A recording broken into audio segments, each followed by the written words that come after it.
Sejam bem-vindos ao blog Morte Sem Tabu, da Folha de São Paulo. Hoje nós vamos entrevistar o Eduardo Rosenthal, psicanalista. Olá, Eduardo, obrigada aqui pela sua presença. Eu queria começar perguntando para você, já que a psicanálise é a sua área de interesse, de estudo e de prática, qual é a relação entre a psicanálise e a morte? Perfeito. Olha, eu quero dizer primeiro que a psicanálise não é. A psicanálise não é somente aquilo que as pessoas imaginam, ou seja, uma teoria sobre o inconsciente. Mesmo que Freud tenha inovado a psicologia da época dele, a psiquiatria, criando um sujeito que não era igual ao eu. O sujeito é eu mais inconsciente, né? Mesmo assim, a psicanálise não se reduz à teoria desse inconsciente.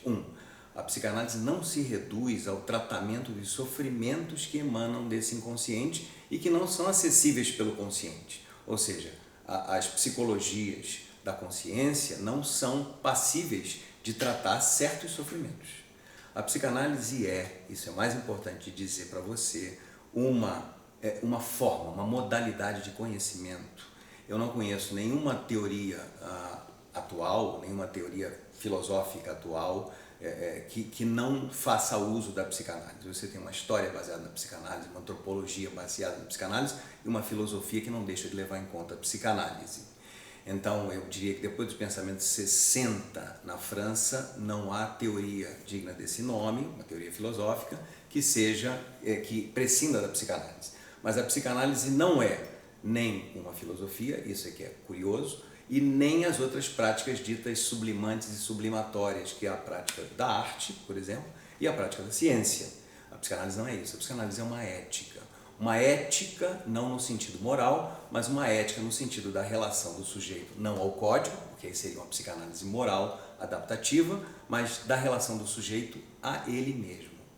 Olha, as filosofias, mesmo se considerar as filosofias mais antigas, os pré-socráticos e tudo, elas falavam da morte. E a morte, para essas filosofias, era justamente a força do eu, a força da pessoa, do indivíduo. Sujeito é uma palavra moderna, contemporânea até. E eu diria que para a psicanálise, da mesma maneira, a força da subjetividade está depositada na morte, naquilo que Freud chamou de pulsão de morte. É algo que, quando a subjetividade, ou o sujeito, não vou chamar de subjetividade para não confundir, quando o sujeito se constitui, algo sai de cena e tem que se manter fora da cena. E esse algo que sai de cena que é da ordem da morte. Se uma pessoa te procura em consultório com medo, com pânico da morte, como é que a psicanálise aborda essa questão? Então, eu diria o seguinte, como a representação que nós fazemos no mundo não é igual à percepção, alguma coisa se perde, nós não percebemos o mundo, nós todos interpretamos o mundo. E o que o psicanalista tradicionalmente faz é interpretar o seu analisante, e através do discurso do seu analisante, né? E aí, através dessa interpretação, o discurso vai mudando, vai se modificando, e o discurso é sempre a expressão dos sentimentos. Portanto, os sentimentos vão mudando, as sensações vão mudando. Vale lembrar que nós estamos vivendo na cultura hoje a invasão, ou a tentativa de invasão da força sobre a subjetividade, sobre o sujeito, muito grande, porque toda a mídia está voltada para isso, para a intensidade, para você ter gozar com a vida, gozar com os objetos. Então, como tudo está mais intenso, a invasão da morte sobre a subjetividade está mais iminente. Então, o psicanalista não pode mais, hoje em dia, exatamente que a patologia contemporânea, por excelência, é essa compulsão, essa adição, ele não pode interpretar somente, ele precisa ter sensibilidade. Com a força, o único jeito de você integrar essa força, o único jeito de você, no encontro que você estabelece com o teu analisante, você preparar melhor o sujeito para receber a morte, é com a tua sensibilidade. A morte, essa força do inconsciente, que é a própria morte, ela não é passível de ser representada, não é passível de ser dita, o analisante não consegue dizer isso. E nem o analista consegue escutar, mas ambos conseguem sentir juntos. E é isso que é preciso, sempre foi preciso, desde a clínica do Freud até hoje, mas hoje com mais forte razão do que sempre, é preciso sentir junto com o seu analisante. Sentir aquilo que não pode ser dito, ter uma sensibilidade, uma afinação com a atmosfera que se produz quando vocês se encontram, quando nós nos encontramos, quando o analista encontra o analisante. Classicamente se via o psicanalista como frio, como neutro, vai completamente contra. Eu acho que absolutamente o psicanalista não pode ser frio, não pode ser neutro. Aliás, neutralidade e psicanálise e análise clínica, no meu entender, se opõem. É preciso que o analista seja ele mesmo também, porque só desta maneira, ele sendo ele mesmo, claro que há um jeito específico, há um jeito psicanalítico de ser ele mesmo na clínica, né? É colocar esse ser ele mesmo a serviço daquele encontro.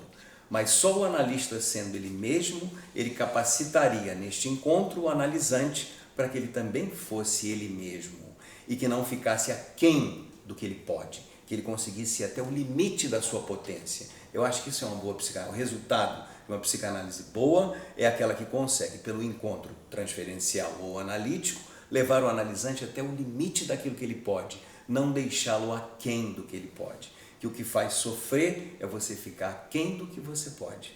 E você só pode ter prazer e alegria quando você encosta bastante bem naquilo que você pode. Quando você se torna cada vez mais você mesmo. A gente estava conversando mais cedo e você mencionou o Epicuro e o preconceito da morte. Eu achei muito interessante. Fala um pouco sobre isso. A filosofia, ela sempre se preocupou, não somente a filosofia, a arte também, a ciência também, que, como eu disse a você, são as três práticas sublimatórias, as práticas mais excelentes, onde aparece a excelência do homem, seriam essas três práticas, mas tanto a arte, quanto a ciência, quanto a filosofia se preocuparam e se preocupam e se preocuparão sempre com a morte. Isso não há dúvida nenhuma. Epicuro é um sujeito curioso. Epicuro também é um filósofo anterior a Platão, e ele tinha pedra na vesícula. Você sabe que Epicuro, ele ensinava os seus discípulos nos jardins, chama-se os Jardins de Epicuro, ficou conhecido, assim como Platão fundou a academia, Aristóteles o Liceu, Epicuro ensinava os seus alunos, discípulos, nos jardins da casa dele.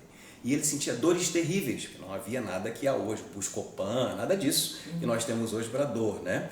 Então ele, com dores muito grandes, ele jamais reclamava dessas dores. Por quê? Porque ele achava que havia coisa mais importante a ser feita. Coisa mais importante a ser feita era afirmar aquilo que ele era ser o que ele era. Então, ele era alguém que jamais reclamava, porque para ele estava sempre perfeito. Agora, estar perfeito não significa resignação. Estar perfeito significa desafio, como você mesma disse, Camila. Significa estar sempre se desafiando para merecer aquilo que você é. E Epicuro, como você lembrou muito bem, o inimigo de Epicuro era o medo da morte, não a morte. Era o preconceito contra a morte. Epicuro é um pensador, não vou dizer filósofo, mas era um pensador que se colocava justamente contra o preconceito. E ele achava que o rei dos preconceitos era o preconceito do medo da morte. Era preciso viver sem medo da morte. Ele dizia, porque onde a morte está, eu não está. E eu não cometi nenhum ato falho aqui, mas é eu não está mesmo, não é eu não estou. Mas onde a morte está, o eu do sujeito não está, porque quando a morte advier, o eu já não estará mais. Então não é preciso se preocupar com a morte, é preciso se preocupar com a vida. E relacionar-se com a morte é o melhor jeito de preocupar-se ou de ocupar-se com a vida. E como é que você lida com essa questão do envelhecimento e da morte? Olha, eu vou dizer para você, não é fácil. Realmente não é fácil. Eu acho que quem diz que é fácil ou é hipócrita ou não tem muita consciência do que se passa. Agora, eu acho que dá para lidar legal, dá para lidar bem com isso. Eu acho que é assim, eu acho que é você sendo o que você é, não buscando nenhuma origem atrás de você. Ah, como eu era quando eu tinha 40 anos. Ferrou! Como eu era quando tinha 40 anos é a melodia da introdução do sofrimento na vida. Agora, como eu sou aos 60, posso ser melhor do que eu sou e continuar sendo o que eu sou? Bacana! Eu acho que esse é o jeito de você envelhecer bem. Farei o meu, tentarei, é difícil, mas tentarei fazer o mesmo, agora eu estou nos meus 60, estou com 62, mas tentarei fazer o mesmo nos meus 80.